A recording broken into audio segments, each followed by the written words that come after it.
இன்னைக்கு நம்ம ஜெயாஸ் கிச்சனில் பார்க்க போகிறது வெள்ளரி பழம் ஜூஸுங்க. வெள்ளரி பழம் அந்த மாதிரி பெரிய பழமாக இருந்தது.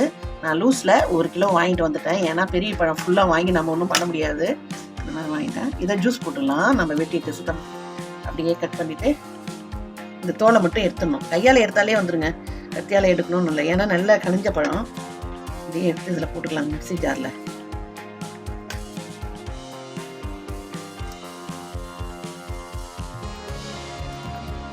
ஒரு 2 ஸ்பூன் சர்க்கரை போட்டுக்கலாம். எவ்வளோ சர்க்கரை வேணுமோ அவ்வளோ சேர்த்துக்கலாம். ஐஸ் கியூப் சேர்த்துக்கலாம். மிக்சியில் போட்டு ஒரு ஓட்ட வேண்டியதான். வெள்ளரி ஜூஸ் ரெடி.